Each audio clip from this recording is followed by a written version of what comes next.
आपण पाहताय महाराष्ट्र खबर न्यूज। या बातमीचे प्रायोजक आहेत श्री गणेश ज्वेलर्स अँड सराफ हडपसर पुणे। नमस्कार, मी सुद्धा महाराष्ट्र खबर न्यूज मध्ये आपल्या सगळ्यांचं स्वागत। अमेरिकेचे राष्ट्राध्यक्ष डोनाल्ड ट्रम्प हे मागील काही दिवसांपासून व्हिसाच्या नियमात सतत बदल करताना दिसत आहेत। H-1B व्हिसावर अत्यंत मोठे शुल्क लावण्यात आले।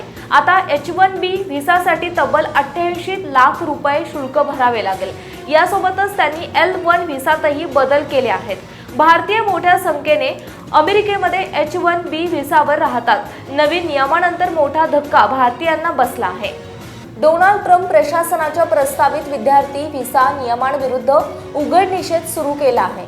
विद्यार्थी व्हिसावरील डोनाल्ड ट्रम्प प्रशासन मोठा निर्णय घेण्याच्या तयारीत आहे। डोनाल्ड ट्रम्प यांनी विद्यार्थी व्हिसाचे नियम बदलले तर आंतरराष्ट्रीय विद्यार्थ्यांसाठी संधी मर्यादित होतील। यामुळेच अमेरिकेतील विद्यार्थी आणि विद्यापीठ नवीन नियमांना विरोध करत आहे। जर हे नियम बदलले तर अमेरिकन विद्यापीठांमधील स्पर्धा देखील कमी होईल। यासोबतच याचा थेट परिणाम हा देशाच्या अर्थव्यवस्थेवर होऊ शकतो, कारण जगातून अनेक विद्यार्थी अमेरिकेतील विद्यापीठांमध्ये शिक्षण घेण्यासाठी येतात।